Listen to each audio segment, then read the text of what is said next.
Hey, what's up, YouTube? Fritz Jones Investing back with another video. And today I want to talk about Dave Ramsey and why I think his teachings don't necessarily apply to everyone. More specifically, in regards to credit and credit card usage. So today in the video, we'll talk about Dave Ramsey's history, why I think credit is important, how I use my credit cards, and you'll be able to see me make a credit card payment. Please don't forget to like, comment, and subscribe to the channel. With all that said, let's jump right into the video.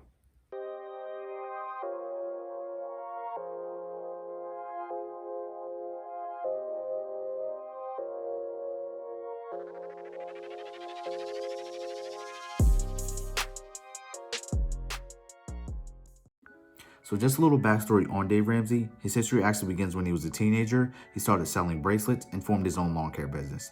This taught him the value of hard work and customer service. When Dave Ramsey was 18 years old, he received his real estate license and actually used his commissions to pay for college.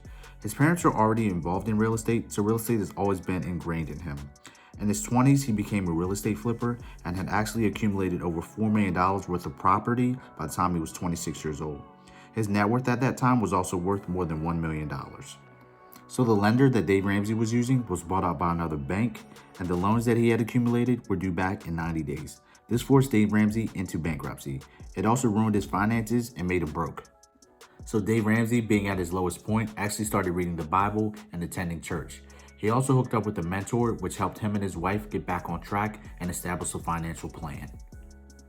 Dave Ramsey used the financial plan that he learned from his mentor to actually start helping out other individuals in his church and started organizing classes.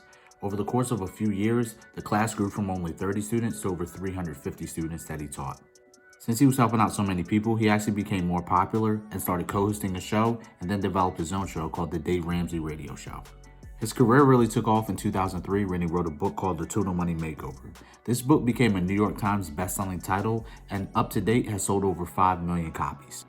And the rest is history. I have a lot of respect for Dave Ramsey. He's a Christian man and his online course, Financial Peace University, has helped out millions of people. His podcast was the 5th most downloaded in 2018 and his radio show has over 13 million weekly listeners on 600 different radio stations. So Dave Ramsey's tragic history with the lenders, I feel like has made him hyper-focused on never using financing, credit, or credit cards for any of his purchases. He uses all cash or debit cards to make all of his purchases. According to Dave Ramsey's website, the average consumer has over $6,000 worth of credit card debt. I do feel like that some of his teachings may be appropriate to some individuals, but not necessarily appropriate to me because I'm very responsible. I feel like this all starts with making a budget. If you can make a budget, you know where all your dollars are going and you'll be able to make better financial decisions. Now, I did make a video of 10 tips on how to save money. The link to that video will be in the description and you can watch that at your own leisure. But for me, I'll oftentimes only use the credit card for things that I would normally buy. These things include gas, groceries, car maintenance, my car payment, and my subscriptions, which include Hulu, Disney Plus, Apple Music, and also TubeBuddy. Now, I will treat myself every once in a while. I may take myself out to eat.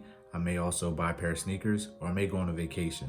But since I've already made the budget, I already know where all the money's going, so I can set the money aside. And that way when the bill comes, I'm already ready to pay it because it's already been set aside and planned for. So according to Dave Ramsey, he seems to feel that you don't need a good credit score to be able to purchase real estate. In my future, I would like to purchase multifamily real estate to be able to establish financial freedom. And he talks about something called manual underwriting.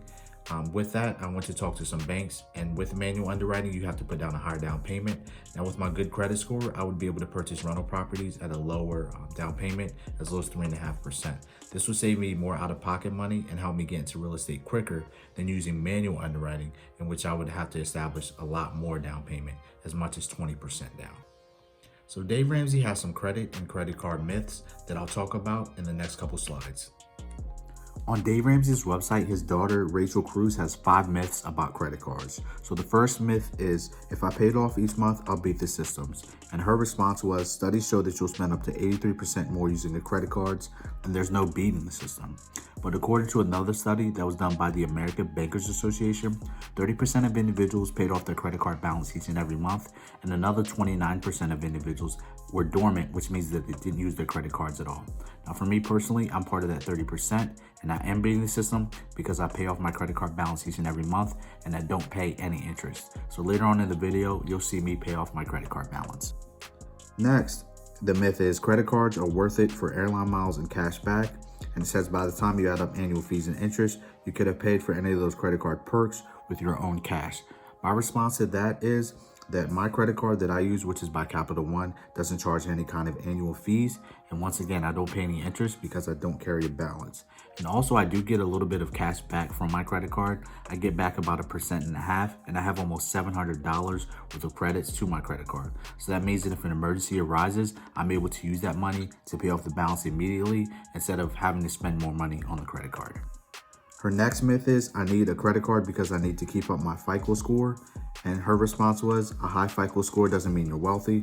It means you love debt. So step away from the FICO life and you can live just fine without a credit score. Now, I kind of talked about this earlier about manual underwriting.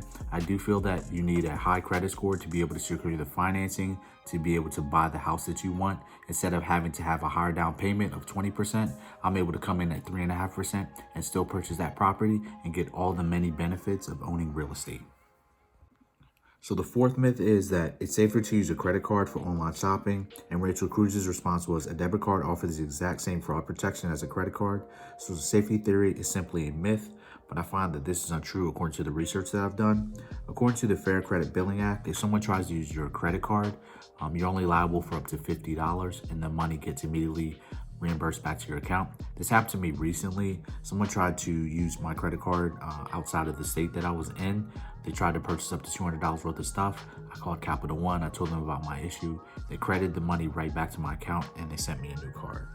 But if you're using a debit card, it offers a different act. It's called the Electronic Funds Transfer Act. As long as you call the bank before the person uses your credit card, then you're not liable for any of the charges.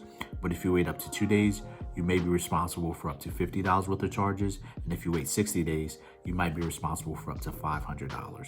So I think that when you use a credit card, you get a little bit more protection and it enables you to save more money because you're liable for less stuff. The last myth says it's inconvenient to pay for everything with cash, and her response was, when you pay with cash, it's an emotional transaction because you can feel the money leaving your hand. You just don't get that same feeling with credit cards. Personally, in my case, I feel like this is untrue because whether or not I have to spend cash or use my credit card, if it's a high dollar amount, $200, $300, $500, it's emotional. It hurts because I know I have to spend a lot of money and I have to eventually pay that money back. So I feel like in this regard, it feels the same for me. Like I said, if it's a lot of money, I'm hurting. So I feel like that as long as you're responsible, you're making a budget, and you're paying your balances in full each and every month, there's no disadvantage to using a credit card versus using just regular cash. You just have to be very frugal and very responsible, and you'll be just fine in the end. I know that Dave Ramsey says that having a high credit score isn't important, but I feel that having a high credit score is important for 5 different reasons. The first reason is sometimes that with utility companies such as your electric companies, that if you have a great credit score, you won't have to have a security deposit or you'll have a reduced security deposit. Second reason is same thing for a cell phone line. If you're purchasing a new line for your significant other or your child, sometimes they'll waive that security deposit fee if you have a great credit score. I know that they do that for Verizon. Since I had a great credit score, I did not have to pay any kind of security deposit when I applied for my new line. Same thing kind of goes for auto insurance. If you're responsible, you've paid your insurance in the past and you have a great credit score, you're oftentimes allowed to have a lower premium, which is something that I have. Another thing is renting. Whenever you're renting from someone, the landlord likes to be able to see that you have a great credit score. They're more likely to rent to you. I know that when I become a landlord and own real estate, I'm more likely to rent to somebody that has a great credit score because I know that they're more likely to pay me, and that's going to be a foundation of my business. Lastly, if you're applying for credit cards or if you're applying for big home loans, you want to have a great credit score because you'll be able to qualify for lower interest rates.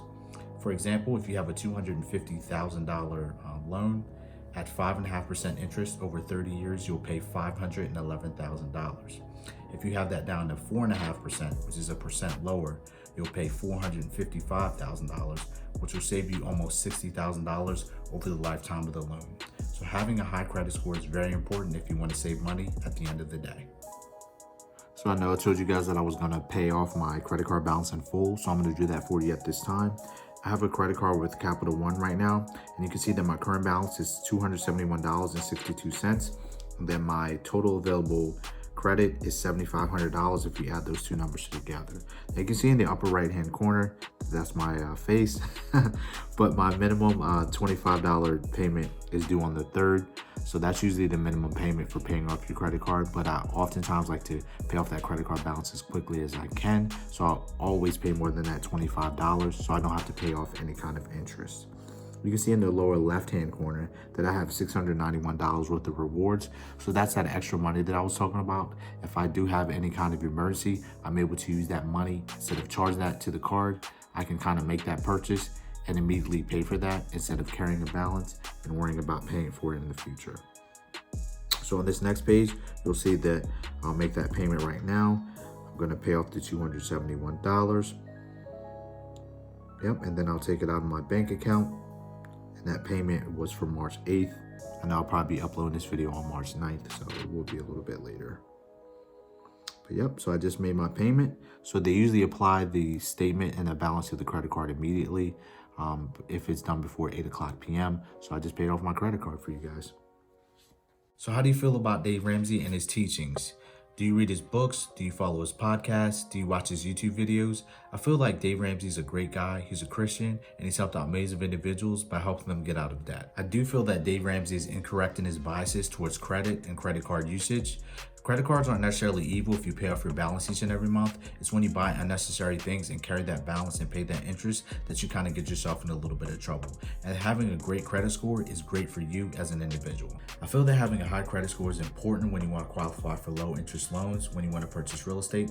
That's something that I would like to do in my future because I want to take advantage of the many advantages of owning real estate, which can include the tax benefits, possibly owning an appreciating asset, and also the passive income that comes along with that. Please don't blindly follow someone and follow everything that they say without doing your own research. I do love some of Dave Ramsey's ideas, including his ideas about the debt snowball and having an emergency fund. But his ideas on credit and using a credit card seem like that they might not necessarily be applicable to certain kind of individuals, especially if you're a responsible individual like myself. With all that said, please continue to stay strong and healthy out there. I know that the illness is raging on and I pray that nobody gets sick. I'll catch you next time, and please keep getting that passive income. Peace.